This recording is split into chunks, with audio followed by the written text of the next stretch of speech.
Amigos y amigas de Cuatro Vientos, ¿qué tal? ¿Cómo están? Bienvenidos sean a nuestra segunda transmisión de este día, jueves 14 de enero del año 2021. Ahora sí lo dije bien. Muchísimas gracias por estar con nosotros, queridos amigos, audiencias tan estimadas de Cuatro Vientos, a nuestra plataforma de 4BTV Diálogos. Y el diálogo del día de hoy es con Jesús Sosa Castro, este gran activista, miembro del Partido Comunista, o sea, miembro y socio y activista de la izquierda auténtica. Y Jesús Castro, te damos la bienvenida. Siempre, ya sabes, te estimamos, te llevamos en el corazón. Y muy amable por estar con nosotros. Olga Alicia, por favor. ¿Qué tal, amigos, amigas de Cuatro Vientos? Pues es para nosotros un enorme placer reencontrarnos con nuestro queridísimo compañero, camarada Jesús Sosa Castro, quien ha sido un líder de la izquierda mexicana muy destacado, con muchísimos años de militancia y con una congruencia a prueba hasta de balas. Así es. Bueno, Jesús, aquí estamos muy contentos contigo, Jesús Sosa Castro, y queremos entrar de lleno al tema que nos has propuesto, lo bueno, lo malo y lo que viene, lo que sucedió en todo este año pasado y que forma, pues, conforma tu artículo de esta semana que en unos momentos más vamos a subir a Cuatro Vientos. Y por supuesto, pues entre lo malo, tú hablas de los pájaros nalgones. Así te Oye, esa expresión, Jesús, tenía años que no la escuchaba. Y yo te felicito porque das exactamente en el mero punto de esta gente que padecemos en los gobiernos, ¿no? De esta bola de oportunistas ineptos, que en el mejor de los casos son solamente ineptos. Pero que se está llenando desgraciadamente Morena, la Esperanza de México, de pájaros nalgones. Y bueno, mencionas que el periodista Catón se refería a ellos como los conozco, mascaritas. Sí, también. Bueno, eso forma parte de lo malo que es muy feo, pero que también destacas tú el aspecto positivo, lo bueno. Entre lo bueno, sin duda alguna, dices el enorme trabajo, los beneficios sociales, el saneamiento de la vida pública que impulsa día con día el presidente Andrés Manuel López Obrador y la manera en que ha estado enfrentando las crisis sanitaria y económica por la pandemia, sin endeudar al país y sin gasolinazos y sin corrupción. Yo lo presento nada más así como una síntesis, pero tienes la palabra. Adelante, Jesús. Dinos. Háblanos más de esos pájaros nalgones. Bueno, primero pues un abrazo con motivo de la Navidad, Año Nuevo y los Reyes que ya acaban de pasar, ¿no? Primero quisiera empezar justamente por lo que yo llamo lo bueno que hemos vivido en este último mes de diciembre, de la mitad de diciembre para acá, digamos, ¿no? Porque de ahí, del 15 de diciembre hacia atrás, de alguna manera lo hemos platicado, lo hemos comentado, ¿no? Pero en este periodo de un mes, de la mitad de diciembre a la fecha, me parece que el país ha vivido un momento estelar por lo que se refiere a la administración pública federal. Tengo la impresión de que el gobierno que encabeza el presidente López Obrador está haciendo un papel verdaderamente brillante. Y digo brillante porque lo comparo con la falta de presencia política de otros actores, incluida la izquierda, incluida la propia participación de Morena, incluida la oposición al gobierno de la República.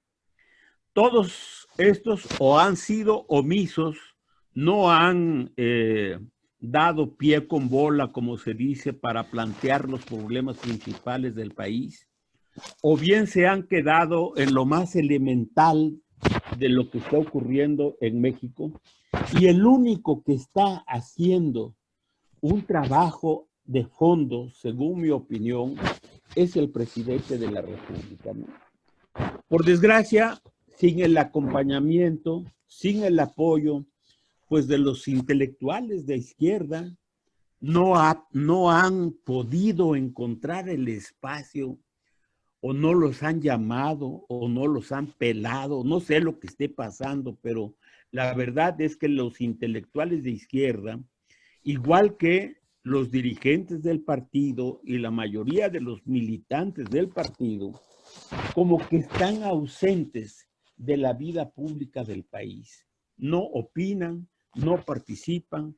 Tomo nota de que no es fácil tampoco, porque la pandemia no solamente ha estropeado la manera de hacer política tradicional entre pues, los partidos y los militantes de todas las organizaciones, sino que ha introducido el factor miedo en una buena parte de la sociedad, incluida la gente que está militando en la izquierda, porque la mayor parte de las personas están recluidas, están con el temor de que en cualquier momento, en cualquier circunstancia, pueda ser contagiada, y parece ser que mientras no se tenía la esperanza de la vacuna, casi siempre se daba por hecho de que si pescabas la infección, si te infectabas, pues iba a ser muy difícil salir de la situación.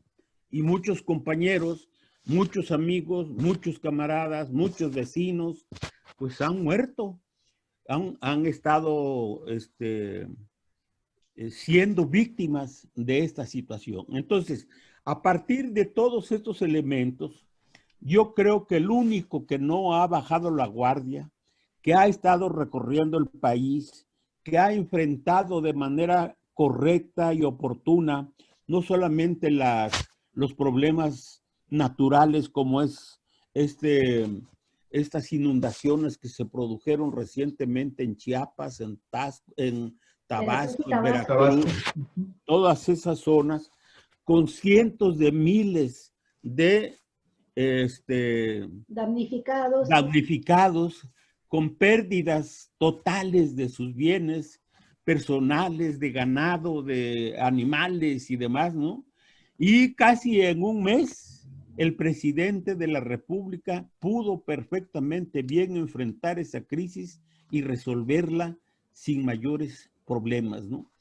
Los paquetes de apoyo que está entregando el gobierno federal, pues es una cosa verdaderamente sorprendente, ¿no? Porque no es el apoyo tradicional de las despensas, de las frazadas, de las colchonetas, balines que entregaban los gobiernos anteriores, sino que este gobierno está entregando pues algo que le dure, que le sirva realmente a la gente: refrigeradores, estufas, colchones, camas, cobijas, licuadoras, es decir, lo principal, ¿no? Y repartir cerca de 240,000 paquetes a estas familias damnificadas, pues no es cualquier cosa, ¿no? Aparte de eso, pues hay que tomar nota de cómo está enfrentando el problema de la pandemia. Cómo ha podido, sin endeudarse, sin aumentar los precios a los productos básicos, cómo ha podido enfrentar esta situación de la pandemia y ha resuelto este problema de las vacunas, que es un problema verdaderamente complejo, ¿no? Aparte de lo que significó, según yo, el estar metido en el mercado potencial que produce las vacunas, diversas vacunas, ¿no? Aparte de estar presente, ahora que ya está produciéndose la vacuna, es uno de los pocos países y gobiernos que oportunamente aportaron recursos para contar a tiempo con las vacunas.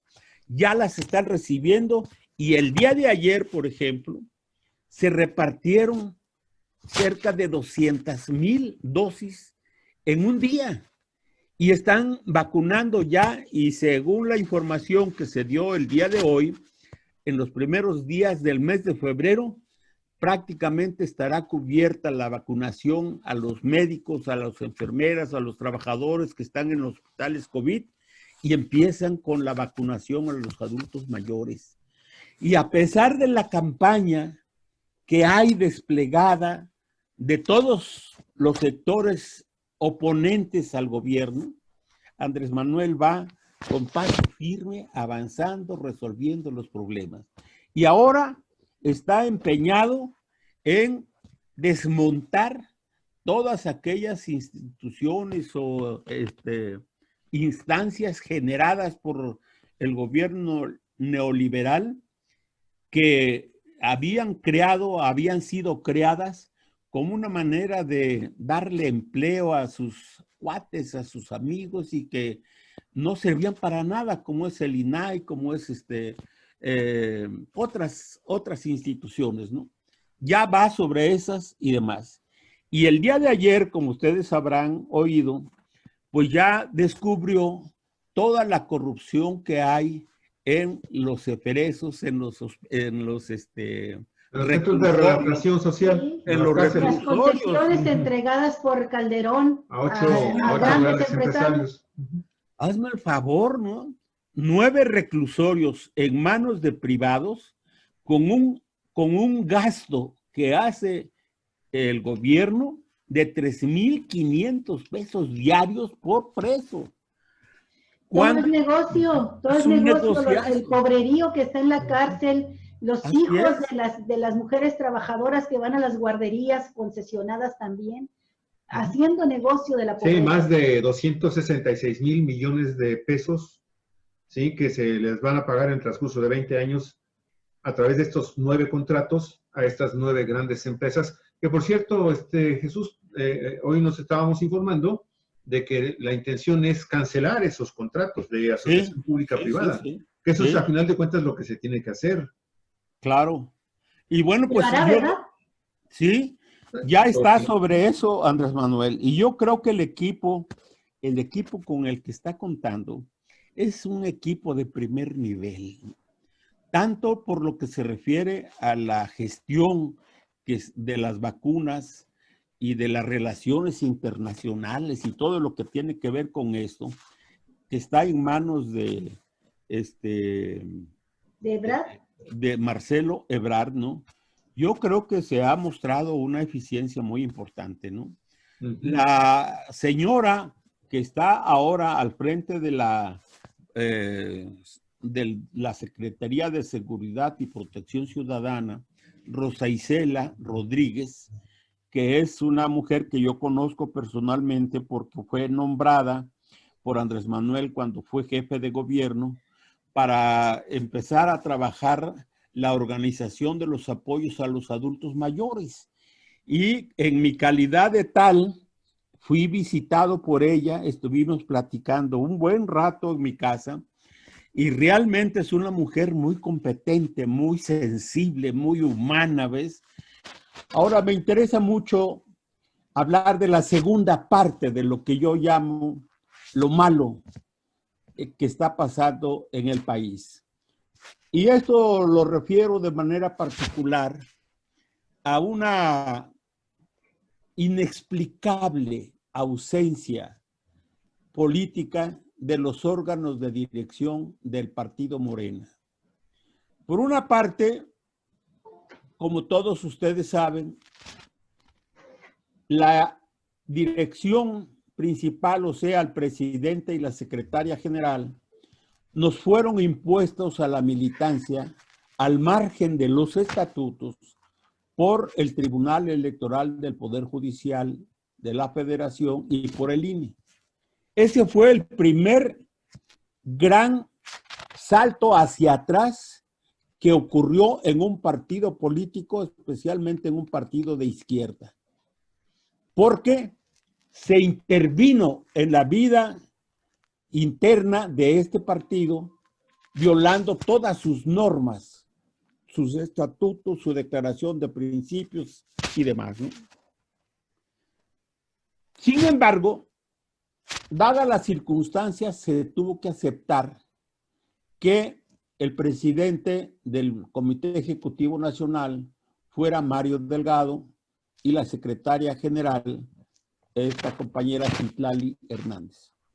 Muchos teníamos la esperanza de que Citlali fuera un contrapeso democrático al interior del grupo dirigente e impidiera las decisiones cupulares derechistas impositivas de Mario Delgado. Pero resulta que coincidieron dos cosas. Primero, a esta compañera Citlali le dio coronavirus, se ausentó de la vida política, se tuvo que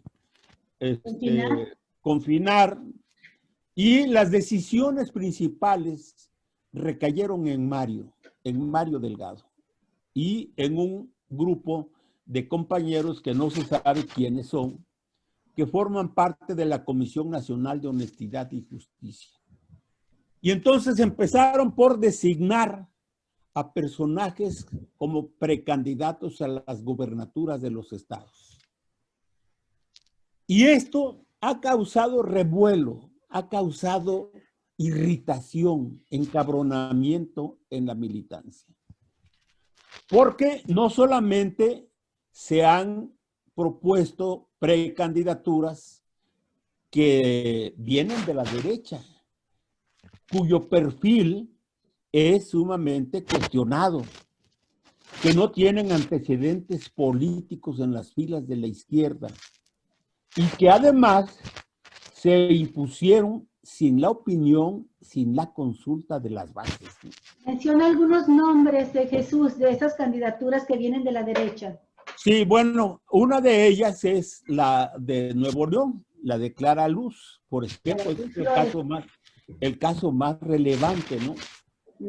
El otro caso, pues es el de la señora que era presidenta municipal de Baja California, de Mexicali, y que la hicieron candidata a gobernadora por parte Marina del Pilar. Exactamente. Luego, la otra candidatura que ha causado mucho revuelo es la candidatura de la compañera de Tlaxcala. Es otra persona que no es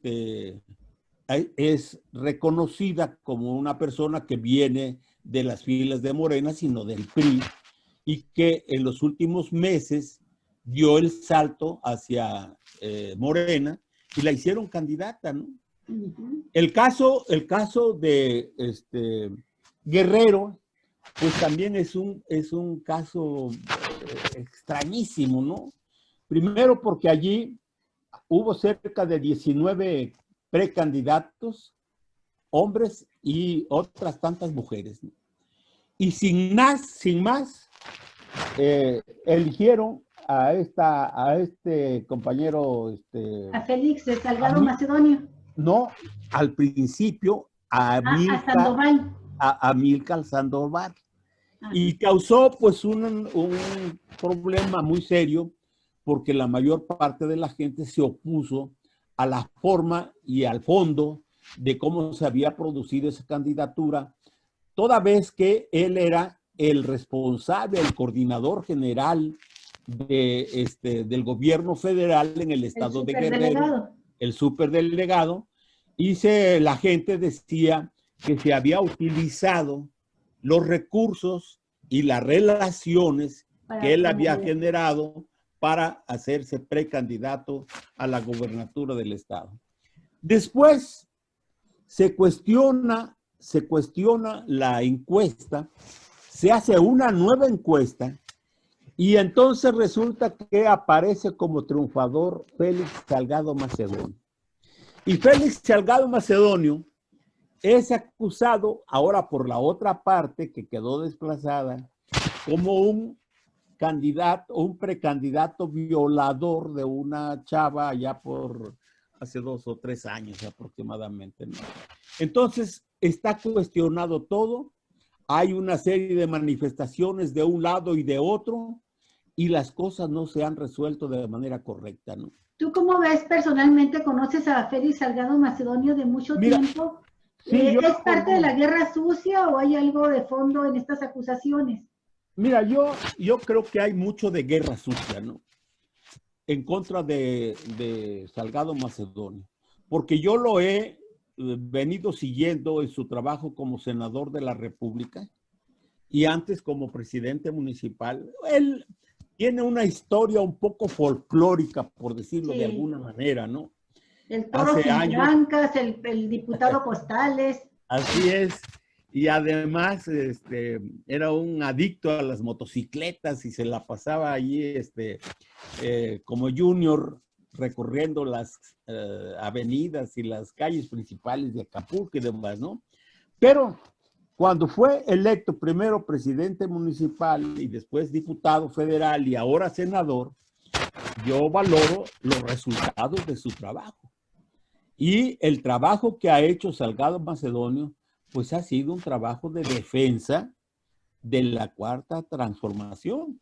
Ha apoyado en todas las iniciativas del presidente de la República. Y además, realmente, él tiene un apoyo muy importante en el estado de Guerrero.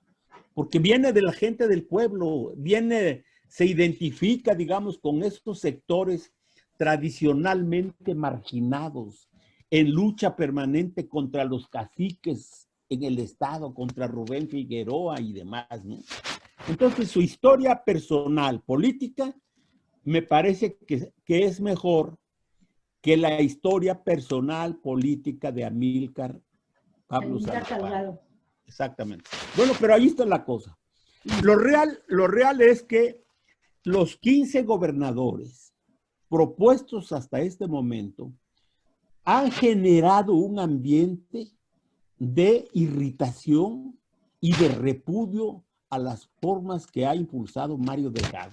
Sí. Al grado de que casi en todos los estados donde él se ha presentado, le han hecho manifestaciones de rechazo, lo han escupido, le han echado huevos, lo han defenestrado, en fin, y eso pues no contribuye a la generación de una imagen política de respetabilidad hacia el partido, ¿no? Jesús, una pregunta. Sí. Tenemos conocimiento por la prensa de todo esto que en un panorama general has descrito, de las grandes dificultades de Morena para nombrar a sus candidatos, de la falta de transparencia en el proceso de elección, de la nula consulta a las bases militantes de Morena. Pero mi pregunta es, ¿está interviniendo el presidente López Obrador en la inclinación de las decisiones sobre los candidatos? Pues mira, yo digo que públicamente no. Pero yo no me voy con la finta de que Andrés Manuel no esté de alguna manera apoyando lo que él considera que hay que apoyar, porque él insiste mucho en que el partido es la expresión de una sociedad que va más allá de la izquierda, que votó por un proyecto democrático, que es una fuerza incluyente y que se debe tomar en cuenta a todo mundo, ¿no? En la construcción de esta propuesta. Estas candidaturas conservadoras de derecha pueden tener visto bueno de Andrés Manuel. Yo supongo que por lo menos la mayoría sí. Porque de otra manera no se explicaría que estuvieran manteniéndose, desarrollándose de manera impune estas actitudes que a ojos de la militancia pues son incorrectas, son antipopulares, son candidaturas o precandidaturas que no comparten la mayor parte de la militancia.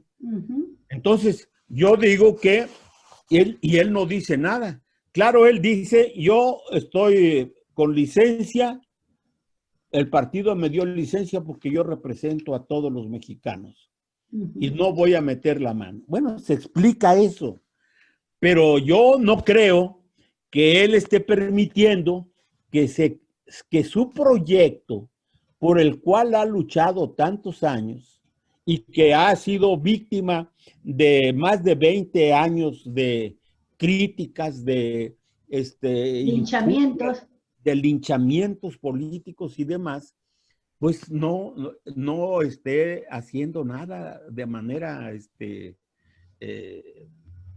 ¿cómo podríamos decir? Bajita la mano, ¿no? Sí. Porque da la impresión de que todo se lo está probando a Mario Delgado, ¿no? Sí. Jesús, ¿tú crees que con estos candidatos existe realmente la posibilidad de que Morena pierda algunas de las candidaturas a la gubernatura? Otra cosa son los alcaldes, los municipios y las diputaciones, pero las joyas de la corona de esta elección son las gubernaturas.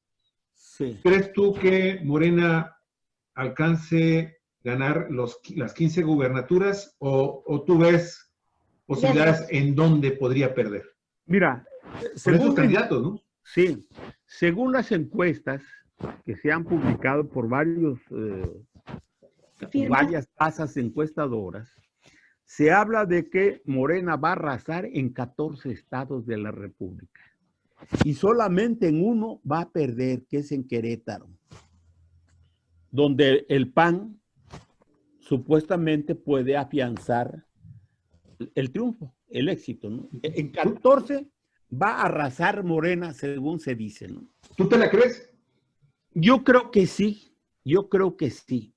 Hay estados competitivos como el de Chihuahua, por ejemplo, donde sí va a estar fuerte la competencia con el PAN, ¿no? Sí, pero ¿por qué me parece que va a ocurrir ese arrasamiento a favor de Morena?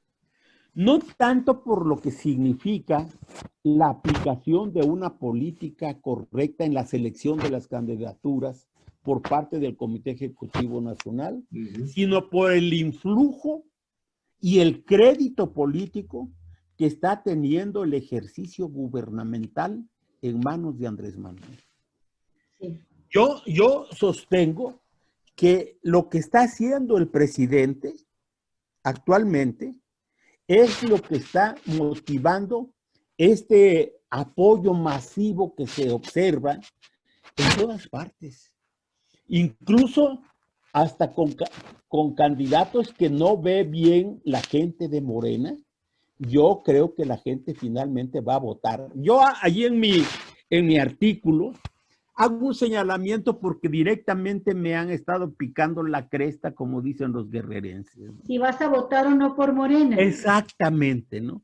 Primero, en el grupo donde yo participo en actividades políticas que se llama Foro Nacional de Militantes de Morena, que es un grupo muy importante que impulsó la candidatura de Porfirio Muñoz Ledo y de Citlali Hernández, ¿no? Allí hemos discutido lo complejo que se está presentando, porque hay sectores del partido muy desencantados, Olga y Javier, ¿no? Sí. Muy desencantados por la forma de cómo se están resolviendo las precandidaturas a diputados y a gobernadores y demás, ¿no? Por la reelección que se habla de los diputados y que está impulsando Mario Delgado, ¿no? Hay mucho coraje, mucha indignación en la base del partido. Hay una corriente que por algún momento creció mucho y que está allí latente, que dice, pues no vamos a votar por Morena porque no compartimos la línea política, las prácticas políticas del partido, de la dirección del partido. Y a mí, en las reuniones que tenemos, me han planteado que por qué no me lanzo como candidato, primero a la alcaldía de la delegación donde yo vivo, que es la alcaldía Gustavo Amadero. Dice, bueno, pues si no quieres allí, ¿por qué no te lanzas como diputado federal en tu distrito? Y por último, hace unos días, la compañera, ¿cómo se llama? La que fue candidata, Berta Luján, me propuso como candidato a diputado plurinominal. Pero yo, francamente, no comparto las prácticas que están dándose en el partido. Pero nos hace falta una voz como tuya, como la tuya en el Poder Legislativo, Jesús. Pues sí, pero mira, primero hay dos cosas que yo tomo muy en cuenta. Yo ya no tengo condiciones físicas como para hacer una campaña que se requiere hacer en las condiciones actuales, ¿no? Ya, Es que tú has hecho campaña toda la vida. sí, pero ya pecha cabecha, como dicen los chavos, ¿no? Esa es una cosa. La otra cuenta mucho, pues la situación de la pandemia. Sí, Yo, es mucho riesgo. ¿ves? Eso hay que salir, hay que hablar con la gente, hay que organizarla, hay que convencerla, hay que hacer asambleas, hay que hacer todo eso, ¿no? Y la verdad, mi mujer y mi hijo me dicen, pues no hay necesidad de que andes metido en eso, ya no estás para estas cosas, ¿no? Pero entonces la gente me pregunta, ¿y entonces qué vas a hacer? Yo digo, lo que se ha hecho, lo que se ha venido haciendo durante años por la izquierda, entre otros, con personajes de los que yo menciono allí y por mí. Sí, déjame los menciono yo porque me parece muy importante toda esta historia que estás trazando y que creo que con ellos coincidirían muchísimos en por qué, a pesar de todo, votar por Morena.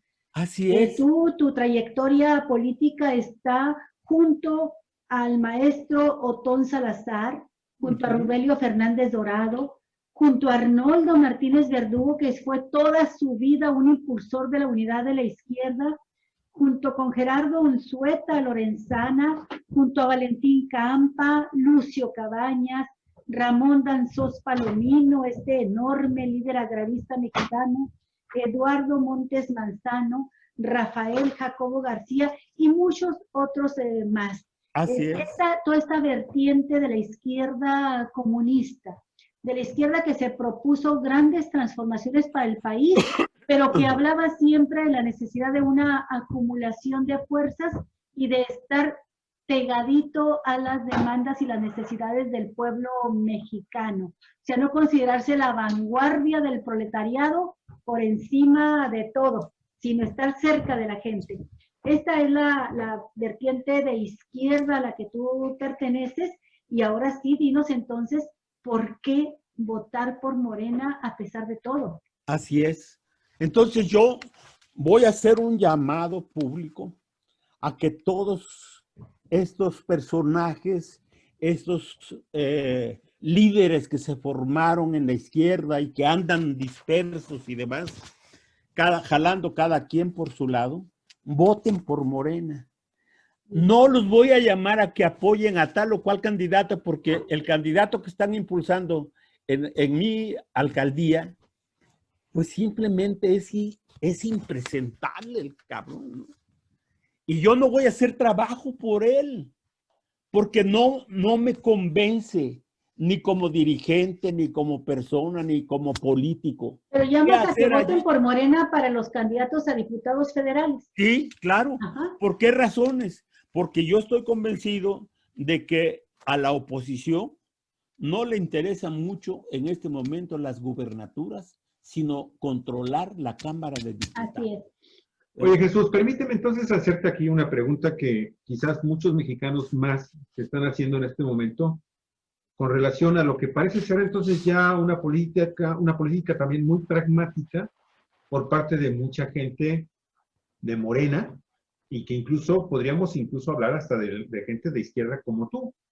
Te lo digo con todo respeto, tú lo sabes, mi estimado Jesús, pero pareciera ser que entonces, poco a poco en Morena, la gente de Morena, incluso la gente congruente con sus principios como tú, pues vamos a estar entonces esperando a que finalmente las cosas sucedan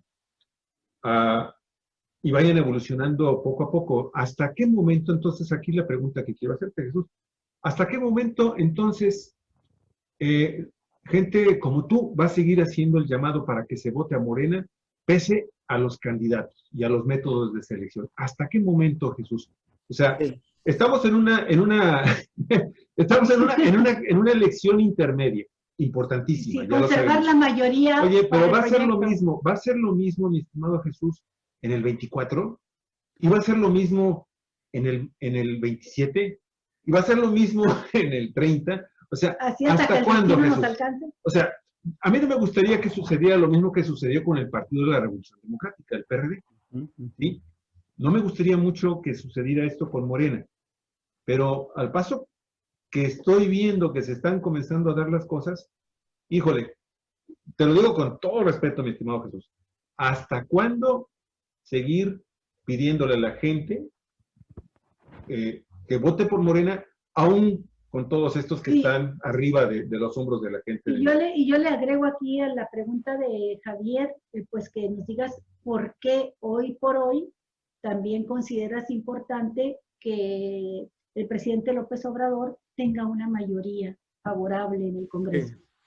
Bueno, miren, cuando estaba por formarse Morena, apareció un grupo de compañeros que criticábamos el advenimiento, la llegada de muchas personas que conocíamos su origen priista y panista. Nos oponíamos a eso, ¿no? Y en el afán de cambiar las cosas y de ganar la presidencia de la República, dijimos, vamos a construir una fuerza plural y cuando ganemos vamos a limpiar al partido. Bueno, pasaron ya varios años, casi 5 años o 6 años, y se sigue manifestando de manera creciente la llegada de personajes arribistas, prianistas, panistas, terroristas y demás, ¿no? Y ahora hay compañeros que repiten el mismo eslogan.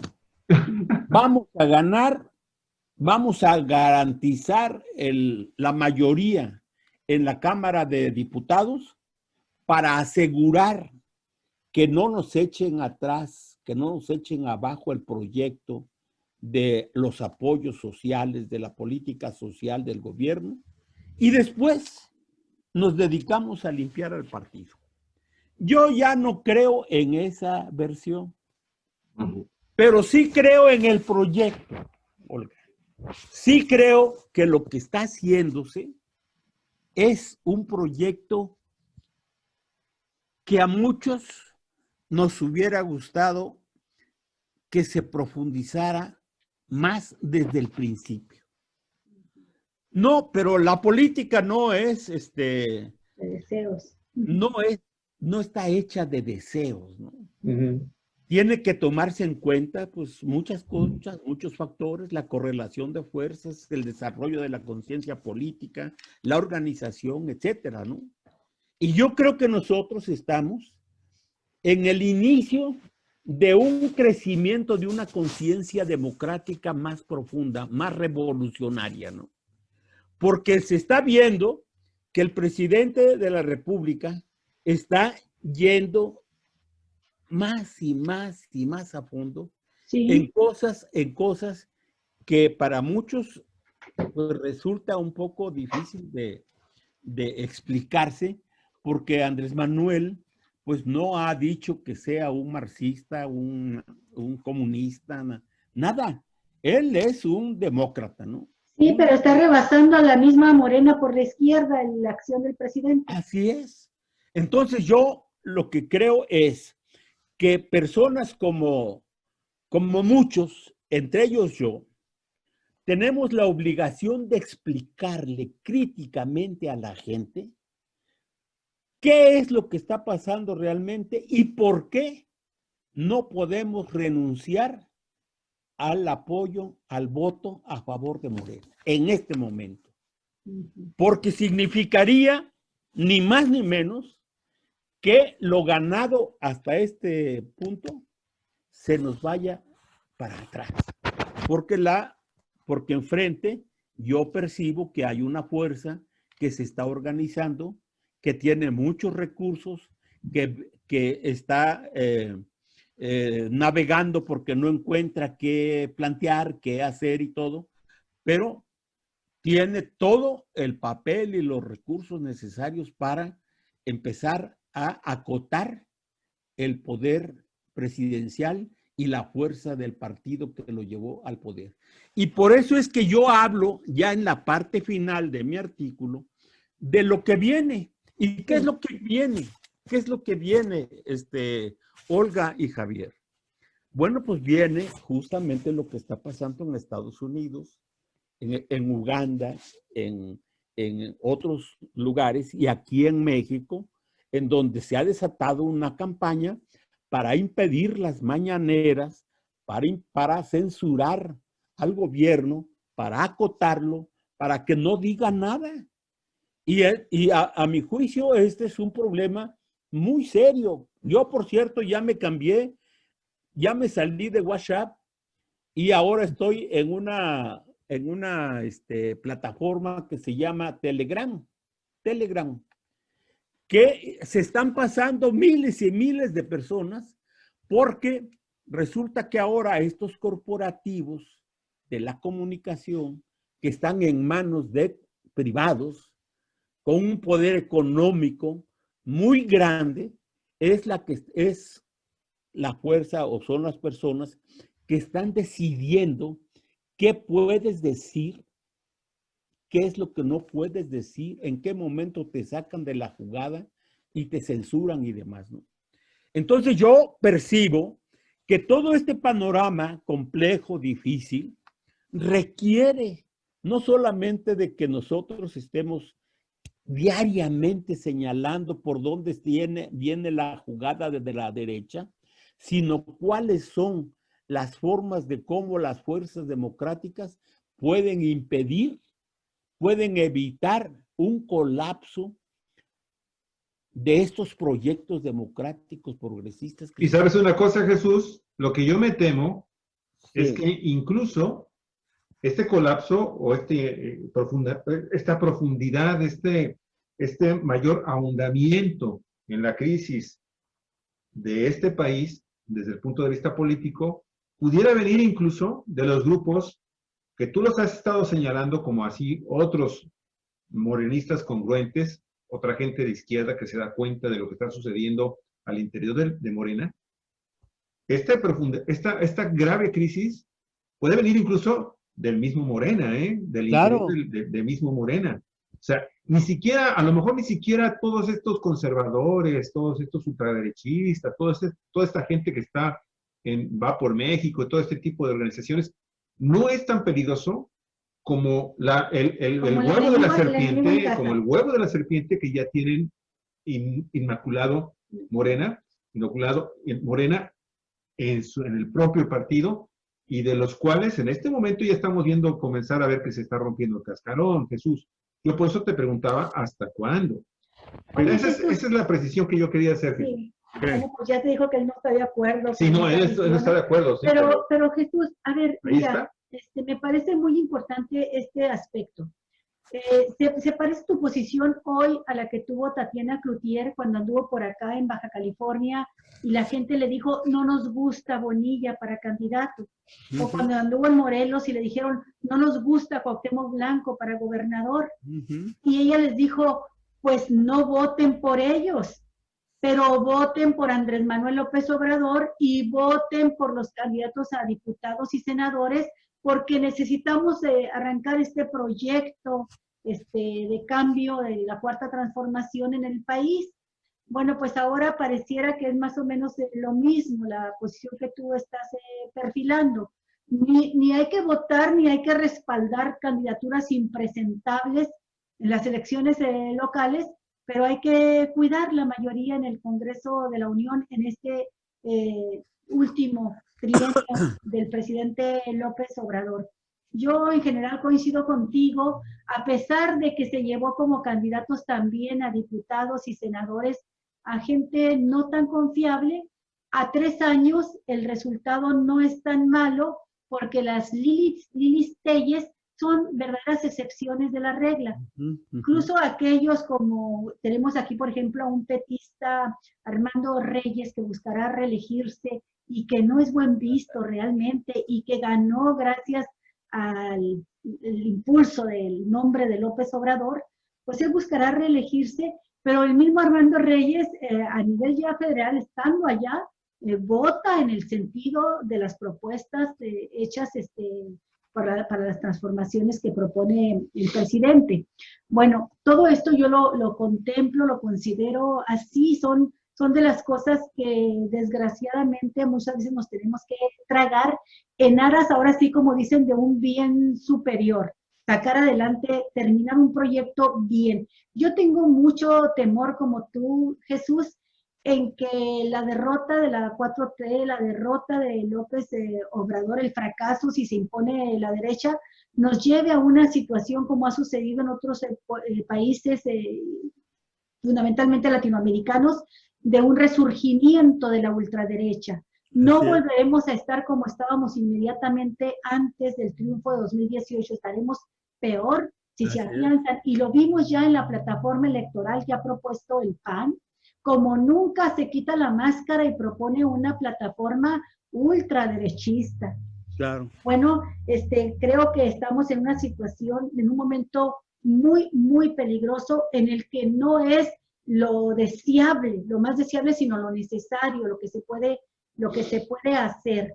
Yo te pregunto, para que lo contemples en tu cierre de la entrevista, ¿qué hacer frente a la intentona de este frente que se abre con Lorenzo Córdoba en el INE y posiblemente de nuevo se vaya al Tribunal Electoral y ahora cambie la posición del tribunal respecto a ponerle un cierre en la boca a López Obrador para las mañaneras? ¿Qué hacer frente a estas ofensivas políticas que hay ahorita? Bueno, yo quisiera volver un poquito en relación a lo que planteaba Javier, ¿no? Me parece muy importante. Gracias, Jesús. ¿Hasta qué momento va a seguirse dando este tipo de golpes y de contragolpes y sin encontrar la respuesta justa de lo que hay que hacer? Yo no tengo la respuesta, ni creo que haya alguien que diga esto lo vamos a resolver para tal fecha en tales condiciones. ¿Por qué? Primero porque con todo y que Morena, muchos queremos que sea un partido que se mueva en una idea fundamental de transformación social, cultural, política, que cambie los elementos que hacen posible la convivencia humana. A pesar de que eso es muy difícil, yo creo que por primera vez, Javier y Olga, yo encuentro que hay un pueblo, amplios sectores de la opinión pública, que están entendiendo el fondo de este proyecto que trae Andrés Manuel. Sí. No es un apoyo ciego el que está dando la gente, ¿no? Y esa forma de cómo se ha conectado el gobierno de Andrés Manuel con el pueblo, con la gente, con lo que se llama los pueblos originarios, tienen una forma de entender, de asimilar las cosas que yo no había visto nunca antes. Ahora hay... En tus 50 años de militancia. Así es, no lo había visto, francamente no lo había visto. Yo estoy aquí en Morelos, pero aproveché para hacer varias visitas a mi pueblo, que de aquí a donde yo nací son cerca de 200 kilómetros, y me tomé la libertad de hacer un recorrido ahí por mis pueblos y por donde está mi gente y demás, ¿no? Y es sorprendente el conocimiento y la información que tienen de lo que está haciendo el gobierno federal. Y no hay en muchos de estos pueblos ni siquiera televisión, ni siquiera internet. ¿Cómo se está enterando la gente? De viva voz. De viva voz. de viva voz, la gente está transmitiendo, los campesinos hablan y se reúnen y discuten y proyectan y demás, ¿no? Y hay un apoyo de manera muy visible al gobierno de Andrés Manuel López Obrador. Ahora bien, ¿qué va a ocurrir en este 2021 y en el 2024 y en los años subsiguientes? Yo creo que la oposición de derecha va a crecer. Y va a crecer porque, por desgracia, a estas alturas no tiene un contrapeso político a nivel de partido. Morena. No hay. Porque Morena está en la inopia política, ¿no? Alejado, no debate, no propone, no hace ni madre, ¿no? Pero yo creo que esto va a terminar pronto, porque ganando o perdiendo, y yo espero que ganemos la mayoría en la Cámara de Diputados, para esa fecha, para este año en el que viene, todo esto que ha venido complicándose por la pandemia, por la crisis económica, por la oposición, por la deficiencia política de los dirigentes de Morena y demás, va a resurgir como el ave fénix. Hace unos 2 meses, el gobernador del Banco de México, que es un adversario emboscado de Andrés Manuel, decía que con trabajos iba a llegar al 1% del Producto Interno Bruto de crecimiento en el país. Y ahora el propio gobernador del Banco de México dice que si se resuelve bien cómo va lo de la pandemia y lo de la crisis económica, vamos a crecer en este año que viene el 5.3%.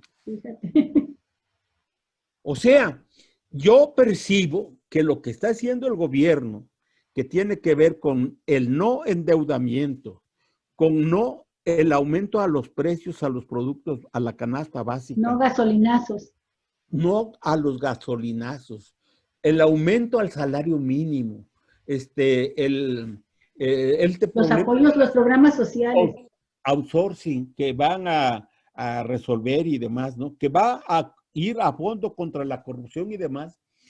Es algo que va a calar profundamente después de las elecciones de este año. Y a partir de allí, yo creo que Andrés Manuel va a convertir al país en una potencia económica y política de mucha respetabilidad a nivel internacional. Esta forma de cómo está manejando las vacunas, bueno, pues lo ha colocado en un nivel muy grande. El propio Biden reconoce que el país que mejor ha manejado el problema de la pandemia ha sido México. Muy bien. Sí. Muy bien. Sí, entonces yo por allí veo que por ahí va, Jesús. Oye, pues mira, se nos viene el tiempo encima. Tenemos, como te habíamos comentado hace un momento, otra entrevista pendiente en unos cuantos minutos más. ¿Quieres cerrar con alguna cosa en particular, Jesús? ¿Quieres señalar algo en concreto? Pues yo quisiera decirles a mis amigos, a mis compañeros que me están presionando para que acepte ser candidato a algo, decirles que no me llama la atención, ¿no? Y no me llama la atención primero porque no encuentro la disposición y la actitud de los dirigentes de abrirle espacio a los que siempre hemos estado señalando críticamente los errores que se han cometido en los distintos niveles de organización y de dirección del partido. Pero voy a seguir apoyando, escribiendo, diciendo lo que veo, criticando y apoyando al proyecto de la Cuarta Transformación. Y yo llamo a todos aquellos que están dudando de qué hacer a pesar de lo que está ocurriendo, a que voten por el proyecto que encabeza el presidente de la República. Muy bien. A eso llamo. Muy bien, Jesús. Olga, ¿algún comentario final? No, nada más agradecerte, pues con el corazón, tu disposición a estar con nosotros en Cuatro Vientos, a pesar de todos los problemas que enfrentamos, hasta los problemas técnicos. Sí. Pero, invitarte también a seguir con nosotros, desearte lo mejor en este 2021. Un abrazote, Jesús. Toda la familia, ti, por a todos favor. tus seres queridos. Y Tu bueno, esposa tan estimada. dejar abierta la cita para el próximo jueves, si te parece. Claro que sí, con mucho gusto. Cuídate mucho y Ya nos pondremos de acuerdo. sigue disfrutando del excelente clima morelense. Pues ese es parte también del gusto que le he tomado a las vacaciones y a no tener responsabilidades. Y conste, Envidia de la buena, canijo. conste que nomás amaine la pandemia y se pueda convivir, ahí te caemos, porque tenemos Así es. una Por invitación supuesto, tuya. yo los Te invito caemos a, en bikini y en monobikini. claro, El monolito. para comernos una cecina de Yacapistla. Sí, porque ya tengo acá Un abrazo. Que desde mucho, uy, Hasta pronto. delicioso, uy, ¿El ya. qué? La Gracias. cecina de Yacapistla. Ah, sí es cierto. Órale. Cardinale, mi estimado Jesús. Dale. Desde mucho, un abrazo. Igualmente, Igualmente a sigue tu bien. esposa. Hasta luego, hasta luego. Y ustedes, amigos, ayúdenos a compartir esta entrevista. Vea usted la trascendencia de los temas que hemos tocado con Jesús Sosa Castro. Muchísimas Por favor, gracias. comparta esta entrevista y no se pierda el próximo programa que tendremos en Unos cuantos minutos más. con un analista de geopolítica, con Arturo Gallegos, que lo entrevistaremos. Él está en Alemania y que ya se ha incorporado con nosotros reanuda semana tras semana y tenemos la primera entrevista hoy. Muchas No gracias. te pierdas la entrevista con él si puedes. Jesús es un extraordinario analista y con él vemos temas de carácter internacional. Es un geopolítico. Muy bien. Geopolítica. Y Baja California. Suerte. Hasta luego. Hasta pronto. Hasta luego. Hasta luego.